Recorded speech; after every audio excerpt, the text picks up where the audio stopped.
myself, I've been in the stock market since I'm 16, and I have, during that period, I have learned a lot, and also I have paid a lot of money for that learning because I lost a lot.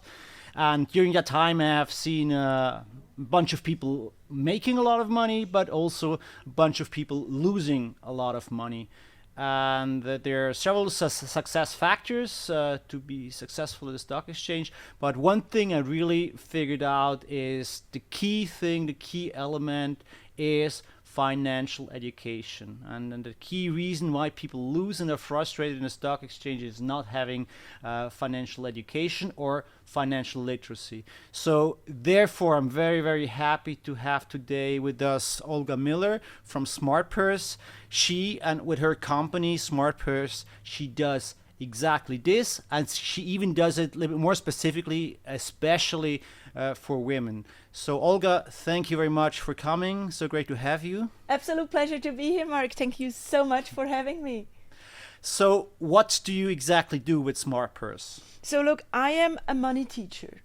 I teach people all aspects of personal finance, how to budget, how to plan, how to invest, all these things that make you successful with money in daily life, how to negotiate.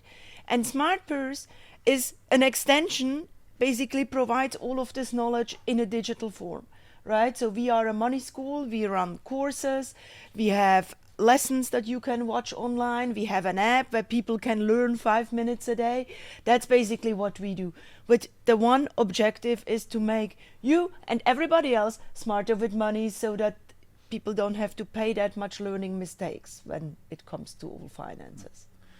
If I remember correctly, that was like maybe already 10 years ago or 7, 8 years ago.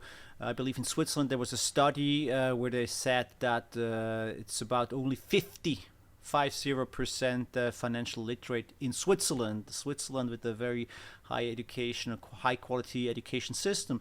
Can you tell me, what is the situation today? How many people in Switzerland, what you think, or what's your experience, are financial literate? And then maybe focusing on women, is it the same there, or how is it on the side of women? Absolutely. So with pleasure. I actually dug out some statistics for you. Oh, great. Some more recent research suggests that the situation has not changed that much. So in one research done, actually 50% of people could answer 3 financial knowledge questions correctly. 50% could not. And also you pointed to the fact, is it a gender problem? I just would love to point out that 22% of men in research were saying that they do not invest because they have no clue how investing even works or where they would start.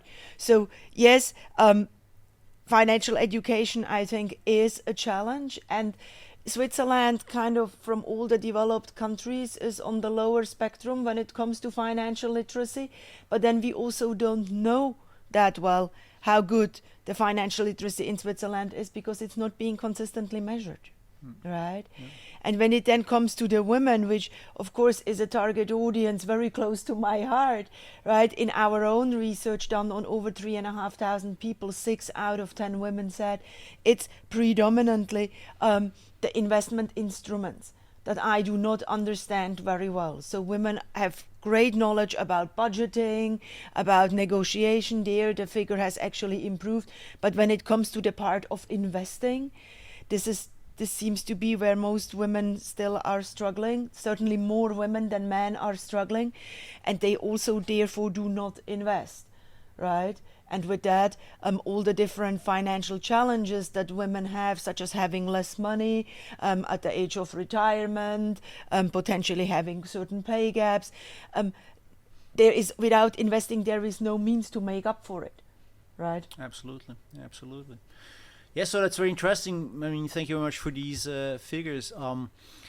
For me, it's really hard to understand because, as I said, I started investing when I was 16, and I was so excited, and it's not coming from my parents, right? So it's, basically, partially it comes from Gimme, but it was me having interest. So first of all, it's hard for me to understand because I find that so exciting, and somehow we seem to struggle to get more people excited about that. Do you have an idea for one, why is that the case? Why is it so low, and especially why is it even lower with women? Look, financial education, and here I mean like practical financial education, so the applied skill, which tool to pick, which fund to pick, how much is it going to cost me, all of these things is not taught at schools. Yeah. Right? We don't teach our children that. They somehow have to learn from their parents. Women in particular also have been taught by society that maybe being too upfront about the money is something that is not necessarily ladylike. Traditionally it was kind of the husband's responsibility, right? That's why many women still abdicate long-term financial planning. They leave that decision to the husband or to the partner, and take care more historically also around the budget. So the woman was running the budget in the household, but not the long-term financial decisions. Therefore, there is not a lot of experience and knowledge. And ultimately, the financial services industry actually is using financial education more probably, I would say, as a marketing tool to acquire more customers rather than for the means of educating people. And I know this is a very bold assumption to say, and not everybody is like that, but the predominant reason why people are being educated by a bank is to gain trust in that institution and hopefully invest with that particular bank, right? And I think that all of these factors actually then lead to the fact that people just feel we don't know that much about money, right? And they don't know where to go to kind of get impartial information. What I have also found with Smartpurse is that many people just find it also incredibly boring. They go like, yeah, I'm not a cash reader, right? I will not read these magazines. So they are looking for easier ways to learn. And that was exactly kind of the void that we started to enter into, to say, look, we make financial education fun, entertaining, lighthearted, and you still learn how to invest.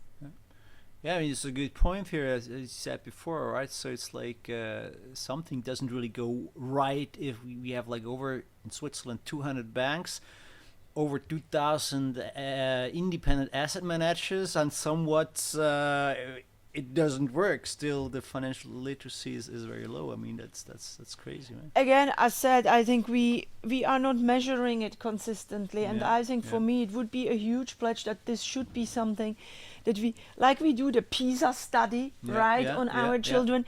Part of it should also measure financial literacy. Then we would have a much better kind of way to design certain interventions, right? Yeah.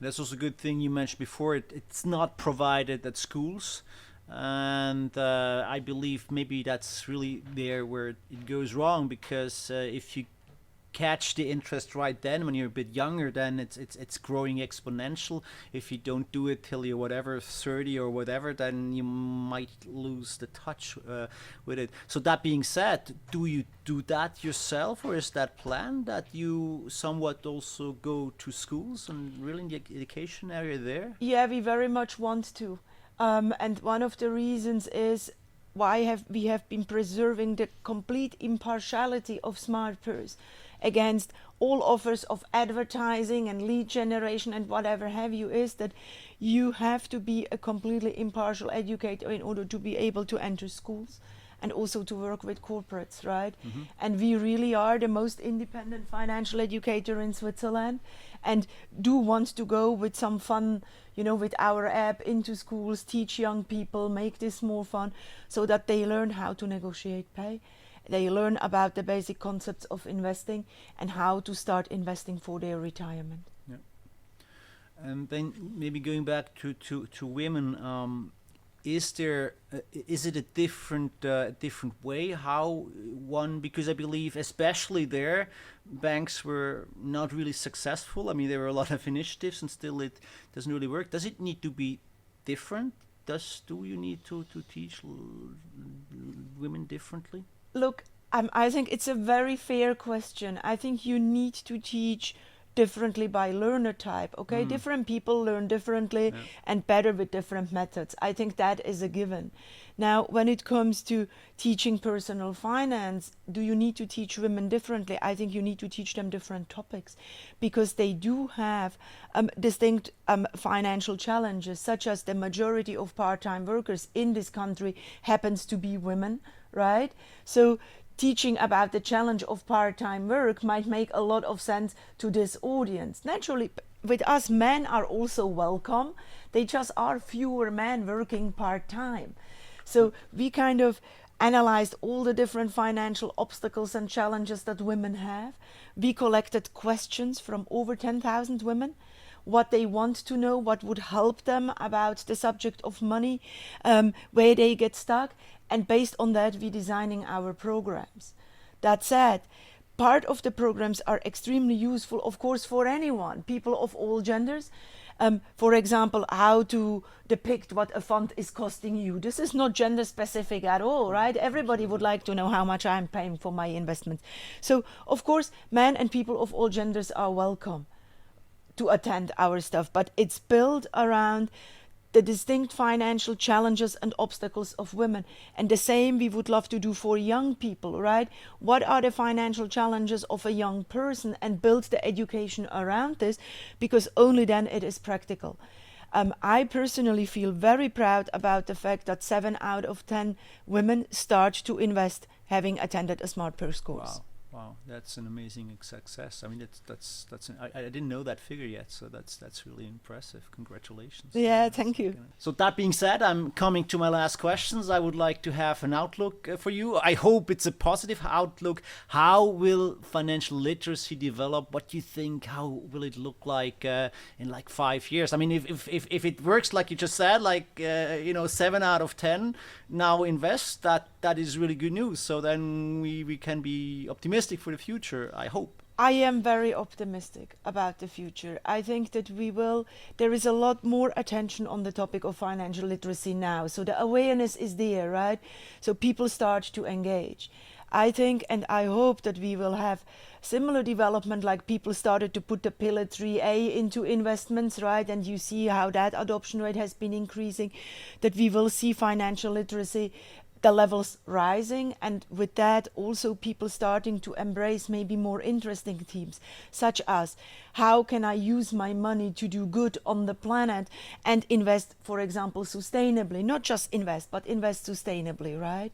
I also hope that over time, in 5 years, we will have many more financially literate women who will teach the children, right? And with that already are generating or breeding a new generation of financially literate children.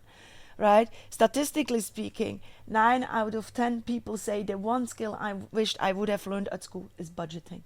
Wow. Right? So maybe with that, over time, we actually develop a financially literate generation, which then means that Smartpurse needs to develop and implement a lot new content to stay relevant and interesting. So yeah, that's very positive. So very much hope, and I believe as well, that more and more people understand that that's really. Once more, and I really once more would say that to the audience. It's really the core competence, not being financial literate. Either you don't invest and then you will miss something, or you do invest and then it will be very frustrating. So focus on financial literacy. It's my strong recommendation. So that being said, Olga, so happy you came. Thank you very much. It was very insightful. Thank you so much for having me, Mark. It was an absolute pleasure being here.